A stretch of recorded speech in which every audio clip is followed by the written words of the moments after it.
Dan, how much different does this feel now you from a year ago?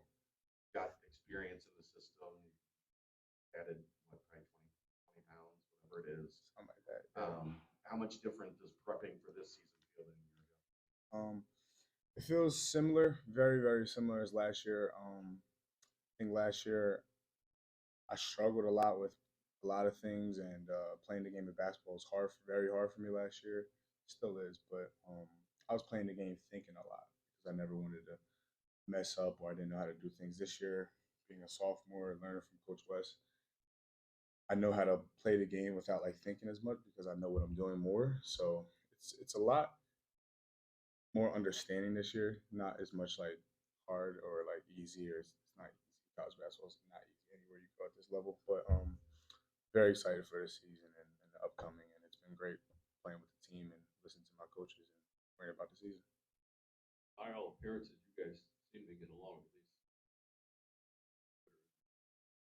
Interviews and things like that. Is that the way it is? Yeah, man. As soon as they got here, we all just gelled. All the old guys from last year, and then when all the new guys came in, it was no like, oh this or oh that. Like it was, we gelled really easy. Everybody gets along. We all crack jokes with each other. We all talk to each other and chill with each other. We all go to each other's rooms, talk, chill. Like it's not just, oh I see you when we're on the court. That's it. Off the court, we gel so easy. Going to coach's house or just hanging with each other at our places. But yeah, we really do gel together. I love these guys. What do you feel like the biggest jump in your game has come this offseason as a guy who you are still kind of relatively in years wise new to the game of basketball?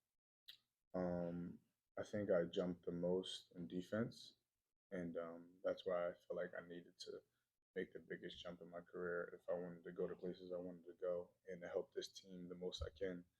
And I think working on my defense will help our team the most and our success and help the coaches as well. So I think I improved the most on defense for sure. Wes coached you really hard last year. Was that difficult for you to take, or is it part of your personality that if you kind of welcome that and look forward to it? It didn't seem to bother you. Yeah, I welcome that with open arms. That's why that's the reason why I came here, man. It was the most realist and truthful coaching staff I've ever been a part of, and they keep it real with me. They didn't hand me out anything, and they told me they were gonna be hard on me, and I like that because I know it's real love. If a coach ain't getting hard on being hard on you, or just not talking to you as much, or not worrying about you as much, it's not a good thing, you know. So it's all love when coaches get hard on me because they want to see me do great. They want to see me get better, and they want it to be better for our team. So now I love when the coaches are hard on me for sure, man. It just shows how much they care about this program, me as a person in general, and they don't just care about on the court stuff; they care about off the court stuff too. So they're there for me there in basketball. So I love the hard coaching, yeah, and I can handle it very, very well. Very coachable. Kind of following up on having to plan for that long. When did you realize high level? It took a while, like eighth grade, ninth grade of high school. I just I would just play it for fun. It was fun for me at the time, and it still is.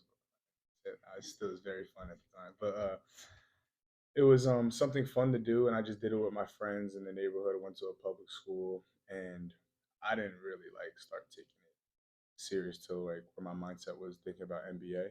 I always, even before I started playing basketball, I always thought about, oh, I want to go to the NBA. I want to go to the NBA, like all the time, but I never really put it in perspective when I actually get there, you know. So not really till like after my junior year of summer, high school.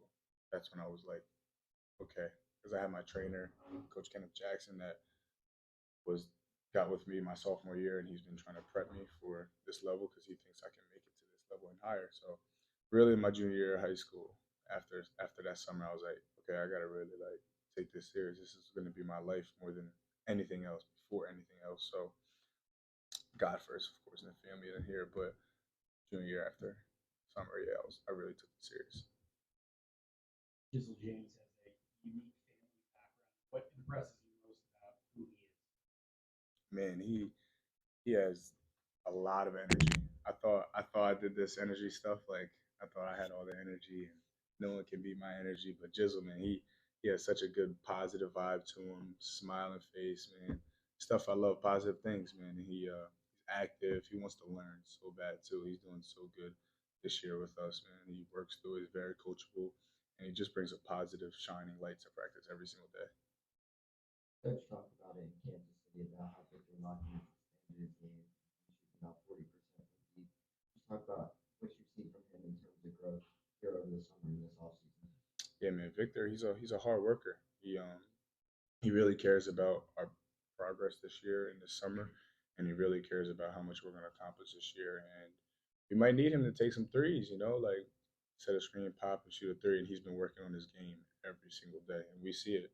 If I'm going to walk the lift, I see him in the gym at 9 a.m. shooting. Like he's really working on his game, and everyone sees that, and everyone appreciates that how much he cares for our team because everyone knows we got big things to do this year. Wes has mentioned that. How has that helped with development? I mean, everyone on this team, everybody knows how to play. Everybody knows how to play together. Everyone gels on the court and off the court, like I said earlier.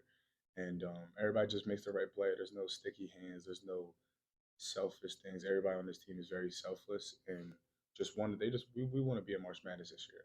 Simple as that. And we know that's gonna only happen if we work together and have a lot of teamwork. How do you guys handle Aziz and Jamil's situation? Just still practicing. Oh yeah, we just open them with open arms, man. We want the best for them, and we just work every day and keep our mind on every day and not the future or the past. And we just practice every day. After practice, we worry about the next practice, and we keep it like that. Same question. You've been able to throw a lob that Aziz couldn't get To who? to Aziz, and he couldn't reach. He thrown one over his head. I know what you're saying. I think one time, and that was just because it was like my first lob I threw in a while. So like, not really. He catches those anywhere, really. Seriously, he can catch them anywhere, and he surprised me a lot so far. Is there any one that stood out where you thought there was no chance? And Yeah, I probably threw it like top left, back, or top left, and he like grabbed it like this, and like it's wild. It looks freakish, very freakish. He's nuts. He's really good. good to have him on your side as opposed to when you had to go against him. Of course, it's great to have him on our side, man. I love it, and I'm looking forward to everything he's going to do well. But I did lay him at Utah Valley though. He knows that, and I always bother him with that. So I got to lay up over him for sure. The follow up to the Aziz question. Last year in the AAC tournament, you had a finish over Jamil. Too small. Have you guys talked about that at all? Yeah, I talked to him about that a little bit too. I never even like during the game or even after the game or when he first got here, I didn't even realize that was like on him. And then someone had sent me a clip, and I heard it said like, too small on Reynolds or something like that. So I sent him the clip, and I started laughing. This was very recent, like probably like a month ago. But yeah, I messed with him a little bit on that. Like that's a iconic little picture I got of him. He's a lot bigger than A lot, a lot. Very. Yes, sir. As the headlining player of West's first class and just trying to establish the West culture and the culture that you bought into as a recruit, do you feel any pressure to kind of make that sophomore leap this year? And has that kind of funneled into your work ethic throughout this offseason? Anything you want to do, like to get to a really, really, really high point in your basketball career and a really high point with your team, it's going to be a little pressure for sure, or it shows you just don't care. But I care a lot about this team and the coaches and our players and our success. So yeah, there's some pressure, but I'm just looking forward to getting after every day with my team and listening to the people in our circle, which is our basketball team and our coaches, and blocking out all the other noise or anything else like that, and just keep moving on. Wes mentioned a couple weeks ago about how Bizzle and Raymond have been basically living in the gym to help people who kind of close the gym. Just talk about what you see from those two guys. He kind of says it reminds him of a guy like David DeJoyce who was always in the gym with him before or after during practice. Have you seen that resemblance a little bit? Yeah, they shocked me a lot, and I've seen them in the gym a lot of times. It makes me question myself. I'm like, I gotta get in there, and these are freshmen. Like I gotta get in there, and yeah, man, they're hard workers. They really want it for this team, and they really want it for themselves too. And like I said, man, before practice, they're in there. After practice, they're taking extra shots. Sometimes they get in there late night, and sometimes I can get rough on your body. So that's why probably Coach West said that. But that's a good thing. If Coach West, the head coach, is trying to tell you to get out the gym, it's a very good sign. It's a very good sign. Day is a bit of a blur with the ball. How much does he change everything offensively with his ability to kind of get down the court and put pressure on the defense? He's a fast guy, super fast, faster than anyone I've ever guarded. And I don't think we can ever get pressured with him. Seriously, like I don't think if we're bringing up the ball and they try to pressure us and get to a 2-2-1 or whatever it is, or a 1-2-2, I don't think we can get stopped.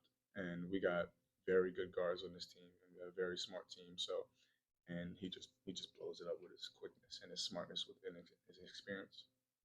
Say hypothetically, you played a Big Ten team in a scrimmage. You're not allowed to talk about. Was that the day that you're talking about? I've heard he handled the pressure in that hypothetical situation very well. We see it every day in practice. Every day in practice, we see how he responds from pressure and how he reacts from pressure. And even if it goes bad, we see how much he responds. So he gets right through it, 100%. Yes, sir. Anything else? All right, thanks, Dan.